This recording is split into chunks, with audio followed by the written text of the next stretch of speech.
¿Qué pasó con aquellos pueblos que se establecieron al centro y norte de Europa? La lucha por la subsistencia. Hace unos 10.000 años finalizó la última era del hielo. Los tiempos pasados no habían sido los mejores. Había hecho mucho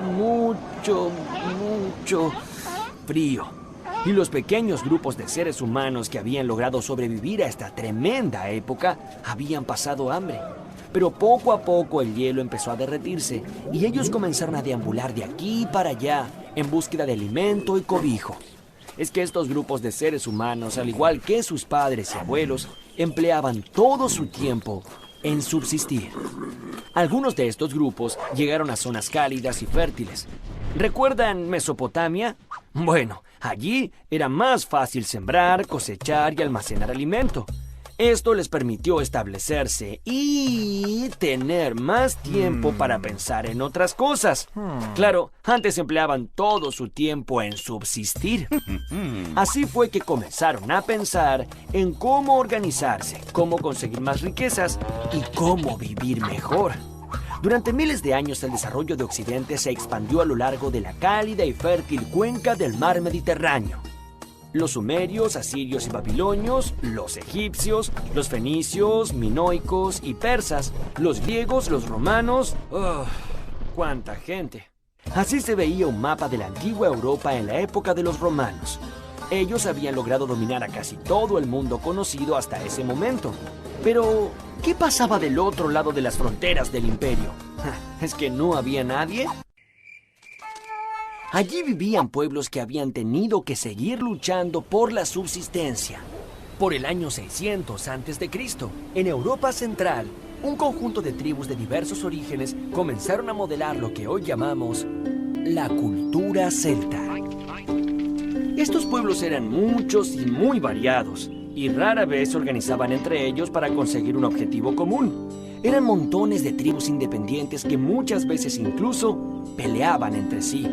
Los llamamos a todos celtas, porque compartían una misma forma de vida, un mismo idioma y una religión en común. La cultura celta. Los celtas fueron muy peleadores y tenían fama de enojarse ante la menor provocación. ¿Quién usó mi hacha para cortar la ensalada? Fueron una sociedad militar liderados por un jefe guerrero que comandaba hordas de valientes soldados dispuestos a invadir y saquear todo lo que encontraran a su paso. Ay, claro, pues eran iguales a los romanos. Bueno, no tanto, Pipo. Es cierto que los romanos también invadieron muchísimos pueblos, pero a diferencia de estos, los celtas no se caracterizaron por pensar cómo acumular el poder ni dejar conocimientos para sus futuras generaciones. Por eso, nunca lograron formar un imperio ni desarrollar formas sofisticadas de gobierno. Una vez que los guerreros conquistaban un territorio, levantaban una ciudadela fuertemente fortificada llamada Opiras. Estas eran protegidas por defensas naturales como las paredes rocosas de una montaña y fosos gigantescos.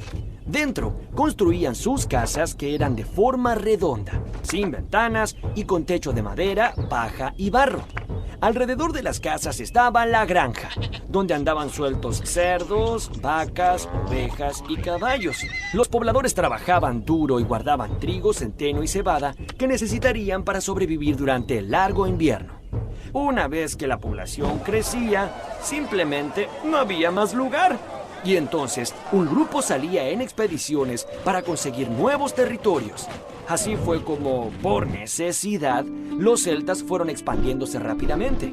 Alrededor de 5 siglos antes de Cristo, la influencia celta se propagó desde la península ibérica hasta el Mar Negro. Tanto afán por la expansión hizo que algunas tribus celtas cruzaran los Alpes y tomaran tierras al norte de Italia. En el 387 a.C., tuvieron el atrevimiento de invadir, saquear e incendiar la ciudad de Roma. Así se inició una rivalidad legendaria que duraría por siglos. Los romanos llamaron galos a estos fuertes guerreros y jamás les perdonarían la insolencia de haber saqueado su amada ciudad. Los druidas. Los celtas creían que la palabra hablada tenía poderes mágicos. Invocando en sus oraciones a los dioses, los sabios podían curar o ver el futuro. Pero como no deseaban que esos poderes mágicos cayeran en manos del enemigo, nunca dejaron nada por escrito e intentaron mantener todo ese conocimiento en secreto. Cada tribu tenía su sabio, que ha sido pintado como un señor alto y flaco, con blancas y largas barbas, que vestía túnicas cruzadas por lazos de oro y que portaba varitas que ocultaban poderes mágicos. Estos sabios se llamaban druidas y eran tan importantes para los celtas que los jefes de las tribus siempre les pedían consejos antes de tomar una decisión.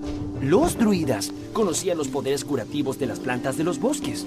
Con extractos de estas hierbas preparaban brebajes que servían tanto para curar como para infundir valor en la batalla. Dicen que con estas pócimas mágicas, los guerreros adquieren la fuerza de cientos, o miles, o millones. Los druidas de diferentes tribus se congregaban una vez al año dentro de los sagrados bosques de robles para celebrar una convención muy especial.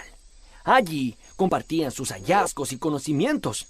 Muchos enseñaban a los demás cómo fabricar brebajes mágicos y mostraban sus efectos. Era una verdadera convención de magos. Cada druida era acompañado por un joven discípulo. Este asistía a su maestro mientras aprendía pacientemente a lo largo de su vida los secretos misterios que guardaban los bosques. La Guerra de las Galias. Las disputas entre celtas y romanos fueron permanentes. La verdad es que para las temibles legiones romanas, los combatientes galos eran muy molestos y le hacían muy difícil el trabajo de expandir el imperio. Hasta que a mediados del siglo I a.C. llegó un poderoso general. No, fotos y autógrafos luego. Este general fue Julio César, y con él los galos fueron finalmente conquistados. Pero no crean que fue una tarea sencilla. Tuvieron que pasar más de 7 años de constantes campañas militares antes que Vercingetorix, el último rey galo, cayera en manos de César. A lo largo de todo ese tiempo, unas 800 ciudades cayeron bajo el dominio romano, y la cantidad de víctimas fue escalofriante. Se calculan alrededor de 3 millones de personas caídas en combate, mientras que aproximadamente otro millón fue capturado y luego vendido en los mercados de esclavos. Los pocos galos restantes buscaron refugio en Iberia y Britania, donde resistieron hasta el año 42 después de Cristo, cuando fueron nuevamente vencidos por los romanos. Sin embargo, en la isla de Irlanda lograron permanecer hasta el siglo VII, cuando realizaron un último intento de expansión cruzando el mar hacia Caledonia, región que rebautizaron con el nombre de Escocia. La irrupción vikinga. Una fría mañana del mes de junio del año 793 después de Cristo, la paz y la tranquilidad del monasterio de Lindisfarne se vio perturbada para siempre. Esas embarcaciones que se divisan en el horizonte no lucen muy amigables que digamos.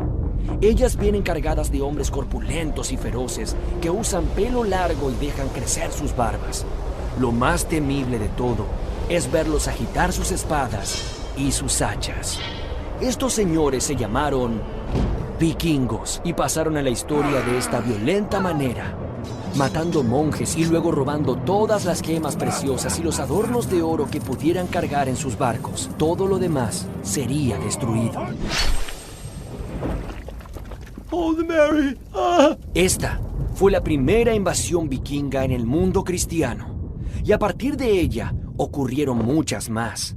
Un año después de este ataque, los vikingos arrasaron el monasterio de Jarrow y Monwermouth en la costa inglesa y el monasterio de Inishbofin en el territorio irlandés. En el 844 arrasaron con Sevilla y luego invadieron París y Burdeos. Las próximas víctimas serían las costas ibéricas del este y la Toscana italiana. Este fue el comienzo de la era vikinga, que duró 3 siglos y que supuso continuas amenazas para la Europa cristiana.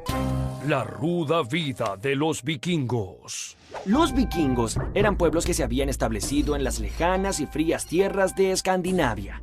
La vida en estas zonas era muy difícil, ya que el invierno era muy largo y había pocas tierras para el cultivo.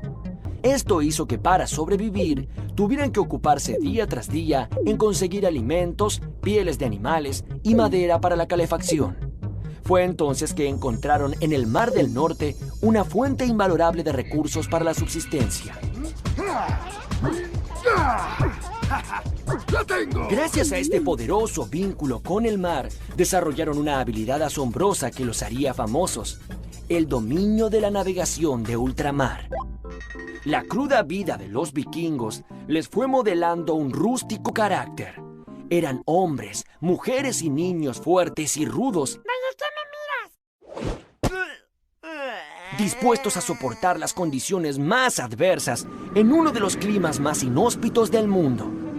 Por todos estos motivos, los vikingos, al igual que los celtas, no tuvieron demasiado tiempo para pensar en cómo organizarse mejor. Por este motivo, nunca lograron establecer un gobierno que los uniera. Los vikingos, exploradores de ultramar. Cada verano, todos los vikingos que habitaban en un mismo lugar se reunían durante varios días en una asamblea extraordinaria. Esta reunión era llamada el Thing y era el Gran Tribunal de Justicia Vikingo. Allí, cualquier hombre libre sería capaz de plantear una queja o disputa pendiente. Los vecinos discutían sobre las posibles soluciones o castigos. Si una persona se negaba a acatar la sentencia del Thing, debía morir o ser expulsado de la comunidad. Esto fue lo que le sucedió a Eric el Rojo, que fue expulsado de la colonia de Islandia por haber matado a unas personas en un ajuste de cuentas. Como todo vikingo, Eric tenía la cabeza muy dura. No me duele. Así que partió solo en búsqueda de un nuevo lugar donde vivir. Luego de mucho navegar, llegó a una tierra en la que no había seres humanos. Así que se dispuso a explorarla durante unos 3 largos años. Luego, logró regresar a Islandia, donde describió aquel lugar como la Tierra Verde, o mejor dicho, Groenlandia. en el año 985, Eric el Rojo logró convencer a mucha gente para que lo acompañara a este lugar y formaron la primera colonia vikinga de Groenlandia. Leif Erikson fue hijo de Eric el Rojo y heredó de él la cabeza dura, No me duele. la pasión por la aventura y la exploración de nuevos territorios. Leif se embarcó hacia el oeste hasta llegar a una tierra maravillosa con muchos árboles y sabrosas uvas. Por eso la llamó la Tierra de las Uvas o Vinlandia. Sin saberlo, Leif Erikson había llegado a la isla de Terranova y fue el primer europeo en establecer un asentamiento en el continente americano. Ragnarok, la batalla final. Que un guerrero vikingo muriera no quería decir que pudiera descansar. ¿Qué? Todavía tienes muchas aventuras por delante. Cuando uno de los grandes guerreros moría, su cuerpo era depositado en una barca junto con sus mejores armas y su escudo. También eran depositados los cuerpos de su caballo y de su esclava luego de ser sacrificados en ceremonias paralelas. La barca era liberada de sus amarras e incendiada con antorchas, iniciando así su larga travesía a las huestes de Odín. Los vikingos estaban seguros que a ese hombre le serían de suma importancia sus pertenencias en el mundo de los muertos, ya que allí el máximo dios Odín lo estaría esperando para incorporarlo a un poderoso ejército con el que combatirían a las oscuras fuerzas del caos. Los vikingos imaginaban que la batalla por el control del mundo sería tremenda y que en ella perecerían gigantes, monstruos y hasta poderosísimos dioses. Según la leyenda, los dioses benévolos estaban comandados por su jefe Odín y su hijo Thor, el dios del trueno. Ellos se enfrentaron de manera definitiva con las fuerzas del mal en la batalla final de Ragnarok. En el otro bando, las fuerzas del caos estaban formadas por temibles gigantes comandados por el siniestro dios Loki. En esta batalla, Thor logró vencer a la malvada serpiente Jormungandr, pero esta alcanzó a envolverlo en un vapor venenoso que terminó con su vida. Aunque vivieron en épocas y lugares diferentes, celtas y vikingos compartieron una forma de ser en común. Ambos fueron pueblos de tenaces guerreros y conquistadores.